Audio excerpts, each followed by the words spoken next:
अस्सलाम वालेकुम everyone and welcome back to my channel. Last video में हमने फेज 5 के फर्स्ट 4 चैप्टर डिस्कस किए थे और इस वीडियो में हम रिमेनिंग 4 चैप्टर्स जो हैं वो डिस्कस करेंगे। तो चैप्टर 41 के स्टार्ट में हार्डी हमें बताता है कि 8 मंथ्स जो हैं वो गुजर चुके हैं। जब टेस की शादी हुई थी उसके पास न्यू क्लॉथ, लगेज और फ्यूचर की होप्स थी। अब वो अकेली है, अपने बास्केट खुद उठाए हुए एक जॉब से दूसरी जॉब की तलाश में चल रही है। ये powerful contrast Hardy intentionally create करता है। इन मंथ्स में टेस डिफरेंट डेयरीज और फार्म्स पर काम करती है। एंजल ने उसके लिए पैसे डिपॉजिट करवाए थे लेकिन टेस उन पैसों पर डिपेंड नहीं होना चाहती। ये उसकी सेल्फ रिस्पेक्ट और डिग्निटी को शो करता है। वो अपनी मेहनत से कमाना चाहती है। आहिस्ता आहिस्ता उसके पास बचे हुए कॉइन्स भी खत्म होने लगते हैं। हर कॉइन उसके लिए सिर्फ मनी नहीं था, ये एंजल की मेमोरी भी थी। हर कॉइन स्पेंड करना उसके लिए इमोशनली पेनफुल था, जैसे वो एंजल की मेमोरीज को स्पेंड कर रही हो। इसी दौरान टेस की मदर का लेटर आता है। घर की कंडीशन बहुत खराब होती है, रूफ टूट रहा है और रिपेयर के लिए पैसे नहीं होते। अब जब एंजल के बैंक से मनी आती है, टेस उसमें से हाफ जो है अपने पेरेंट्स को भेज देती है। खुद फाइनेंशियली स्ट्रगल करने के बावजूद टेस पहले अपनी फैमिली की हेल्प करती है। एंजल ने कहा था अगर जरूरत हो तो उसके पेरेंट्स से हेल्प ले लेना, लेकिन टेस मना कर देती है। उसे लगता है कि अगर वो हेल्प मांगेगी तो एंजल के पेरेंट्स उसे और भी डिसलाइक करेंगे। ये टेस के प्राइड और सेल्फ रिस्पेक्ट का एग्जांपल है। हार्डी रीडर्स को बताता है कि उस वक्त एंजल ब्राजील में है, लेकिन वहाँ उसकी लाइफ भी इजी नहीं है। वो स्वेयर फेवर और डिफिकल्ट कंडीशंस का शिकार हो जाता है। हार्डी दिखाता है कि सफरिंग सिर्फ टेस की नहीं,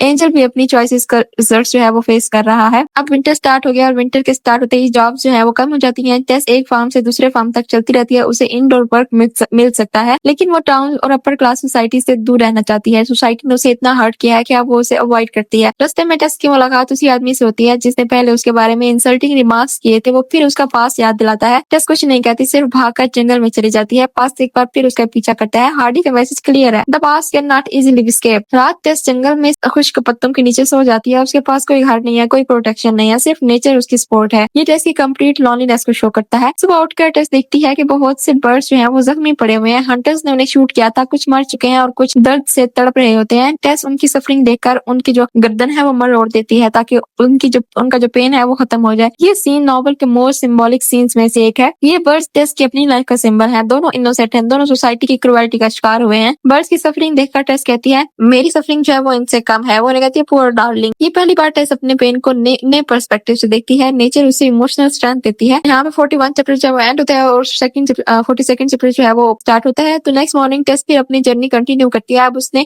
डिसाइड कर लिया है कि वो अपनी ब्यूटी को हाइड करेगी। तो टेस पुराने रफ कपड़े पहनती है, फेस पर रुमाल बांध देती है और सबसे शॉकिंग बात वो ये करती है कि अपने आईब्रोज भी कट कर देती है ताकि कोई उसकी ब्यूटी की वजह से उसे डिस्टर्ब ना करे। ये सीन दिखाता है कि टेस अपनी ब्यूटी को ब्लेसिंग नहीं कर समझती है। आखिर टेस फ्लिंटकॉम्ब ऐश फार्म पहुंचती है। ये फार्म टालबुथिस डेयरी से बिल्कुल अपोजिट है। टालबुथिस ग्रीन, पीसफुल और लविंग प्लेस था। फ्लिंटकॉम्ब ऐश कोल्ड, ड्राई और हार्श एनवायरनमेंट है। ये सेटिंग टेस की न्यू लाइफ को सिंबलाइज करती है।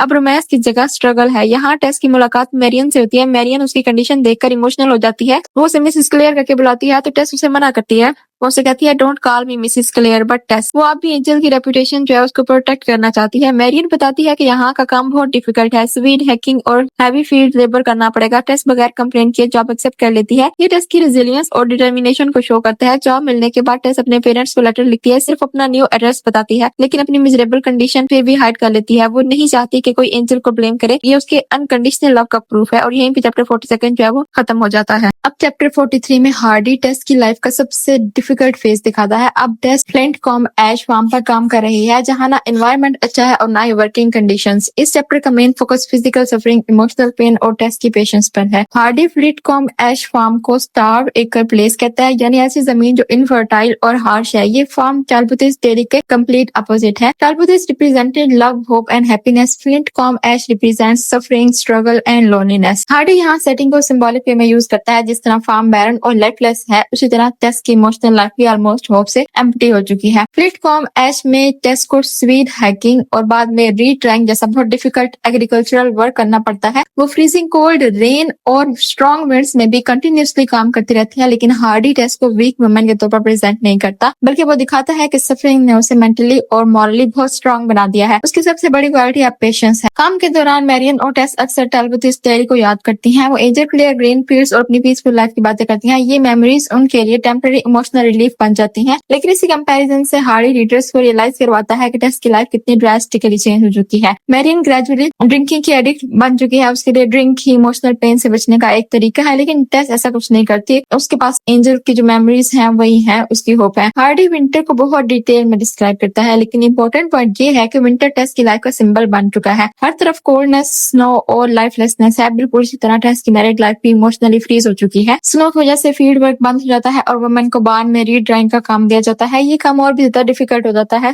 कंटिन्यूस हार्ड वर्क की वजह से टेस फिजिकली वीक होने लगती है, लेकिन वो फिर भी कंप्लेन नहीं करती। हार्डी रिपीटेडली दिखाता है कि टेस की डिग्निटी उसकी सफरिंग से भी ज्यादा पावरफुल है। फ्लिंट कॉम्ब ऐश का फार्मर वही आदमी होता है जिसे एंजल ने पहले इनके बाहर इंसल्ट किया था। अब वो टेस का एम्प्लॉयर है। वो टेस को अननेसेसरीली जो है क्रिटिसाइज करता है और उसे मेंटली टॉर्चर करता है। उसका पर्पस रिवेंज लेना है। ये भी हार्डी का सोशल क्रिटिसिज्म है कि पावरफुल लोग अक्सर वीक लोगों को एक्सप्लॉइट करते हैं। हार्ड वर्क और इमोशनल स्ट्रेस की वजह से टेस बांध में कोलैप्स कर जाती है। मैरियन और उसकी हेल्प करती है और उसका काम कंप्लीट करती है। ये सीन फीमेल फ्रेंडशिप को हाईलाइट करता है। चैप्टर का सबसे इंपॉर्टेंट मोमेंट तब आता है जब मैरियन टेस को बताती है कि एंजल क्लियर ने इसको ब्राजील चलने की ऑफर दी थी। ये बात सुनकर टेस कम्प्लीटली शॉक्ड हो जाती है। उसे पहली बार रियलाइज होता है कि एंजल ने एक वक्त पर उसकी जगह किसी और को चूज करने का सोचा था। ऑल्दो एंजल बाद में अपना डिसीजन चेंज कर लेता है, लेकिन ये रेवलेशन टेस के दिल को डीपली हर्ट करता है। उसकी रिमेनिंग होप भी वीक होने लगती है। इस इंसिडेंट के बाद टेस रियलाइज करती है कि शायद उसने एंजल को बहुत कम लेटर्स लिखे हैं। वो उसे लेटर लिखना स्टार्ट करती है, लेकिन जब उसे इस वाली बात याद आती है तो वो उस लेटर कंप्लीट नहीं करती, उसे फाड़ देती है। उस रात वो अपनी वेडिंग रिंग दोबारा फिंगर में पहन लेती है। ये रिंग उसकी लॉयल्टी और अनकंडीशनल लव का सिंबल है। चाहे एंजल उसे रिजेक्ट कर चुका है, टेस अभी भी उसे अपना हस्बैंड ही समझती है। तो हार्डी इस चैप्टर में दिखाता है कि रियल ट्रेजेडी सिर्फ फिजिकल सफरिंग नहीं होती, बल्कि इमोशनल बिट्रियल भी इक्वली पेनफुल होता है। फ्लिंट कॉम्ब ऐश टेस की एक्सटर्नल लाइफ को रिप्रेजेंट करता है, जबकि एंजल की जो मेमोरीज हैं उसके इंटरनल इमोशनल स्ट्रगल को। हार्डी का मैसेज ये है कि सोसाइटी और सर्कमस्टेंसेस इंसान को फिजिकली डिस्ट्रॉय कर सकते हैं, लेकिन अगर कैरेक्टर स्ट्रांग हो तो उसकी मॉरल डिग्निटी सर्वाइव करती है। टेस इसी डिग्निटी का सिंबल है और यहीं पे चैप्टर जो है वो एंड होता है।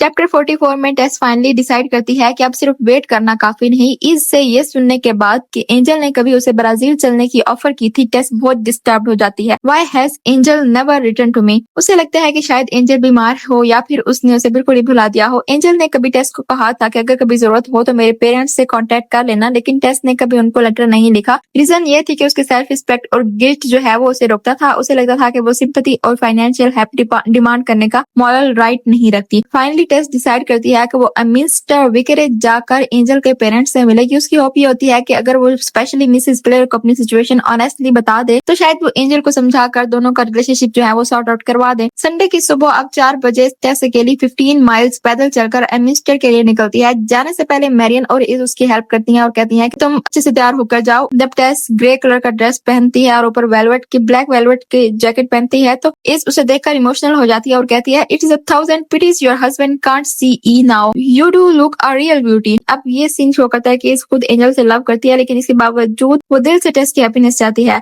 आई पे एक लंबे सफर के बाद टेस एमिस्टर पहुंचती है। वो अपने ओल्ड वॉकिंग बूट्स उतारकर हेज में छुपा देती है और एंजल के दिए हुए प्रिटी शूज पहन लेती है। वो चाहती है कि एंजल के पेरेंट्स उसे एक रिस्पेक्टेबल वाइफ के रूप में देखें, न कि एक पुअर फार्म लेबरर के तौर पर। अब हिम्मत करके वो विकेरेज की बेल बजाती है, एक बार फिर दूसरी बार, लेकिन कोई डोर नहीं ओपन करता। टेस कुछ देर के लिए सोचती है कि शायद उन्होंने उसे पहचान लिया है और जानबूझकर इग्नोर कर रहे हैं, लेकिन रियल में वो पूरा घर जो है वो संडे चर्च सर्विस के लिए गया हुआ होता है। टेस जो है उसको याद आता है कि उसको एंजल ने बताया था कि संडे के दिन उसकी जो फैमिली है वो चर्च जाती है।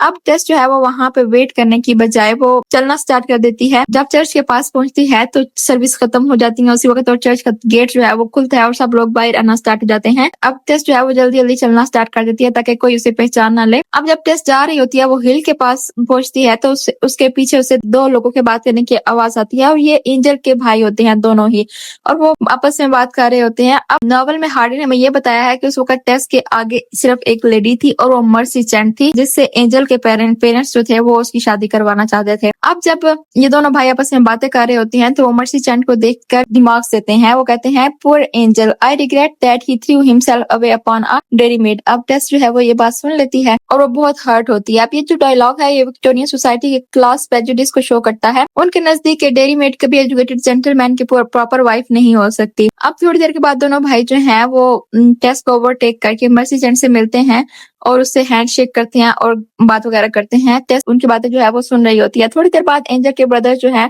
वो हैज के पास टेस के बूट्स देखते हैं तो मर्सी कहती है these boots must belong to some poor person. We should keep them for someone needy. उन्हें बिल्कुल अंदाजा नहीं होता कि ये बूट्स एंजल क्लेयर की अपनी वाइफ की हैं। ये नॉवल का बहुत स्ट्रॉन्ग एग्जांपल है ड्रामेटिक आयरनी का। ये सब देखकर टेस बहुत हर्ट होती है। अब सोचती है कि अगर इन लोगों को पता होता कि ये बूट्स उसके हैं तो उनका रिएक्शन जो है वो डिफरेंट होता। इस इमोशनल शॉक की वजह से टेस की जो हिम्मत है वो टूट जाती है। वो एंजल के पेरेंट्स से मिले बगैर ही वापस चली जाती है। हार्डी यहाँ रीडर्स को बताता है कि टेस ने एक बहुत बड़ी मिस्टेक की। मिस्टर और Mrs Claire actually kind hearted लोग थे। अगर टेस उनसे मिल लेती और अपनी बात बता देती तो मुमकिन था कि वो उसकी हेल्प करते, लेकिन मिसअंडरस्टैंडिंग और टेस की हेजिटेशन की वजह से ये अपॉर्चुनिटी हमेशा के लिए वो खो देती है। वापस आते हुए टेस एक विलेज में रुकती है। वहां उसे पता चलता है कि लोग एक बार में एक प्रीचर के सरमन सुन रहे हैं। प्रीचर अपनी स्टोरी सुनाता है कि वो पहले बहुत ही सिंफुल आदमी था, लेकिन बाद में उसने रिपेंटेंस की और रिलीजियस लाइफ चूज कर ली। टेस जब उसकी आवाज सुनती है तो उसे कुछ फेमिलियर लगता है। जब वो बान के अंदर देखती है तो शॉक रह जाती है। वो प्रीचर एलिक टर्बरविल होता है, यानी जिस आदमी ने टेस की जिंदगी खराब कर दी थी वो अब लोगों को रिलीजन और मोरालिटी का लेक्चर दे रहा होता है। इसी शॉकिंग रेवलेशन के साथ चैप्टर 44 जो है वो एंड होता है और हमारा फेज 5 जो है वो भी एंड होता है। तो मिलते हैं नेक्स्ट वीडियो में फेज 6 के साथ। Till then keep studying. अल्लाह हाफिज।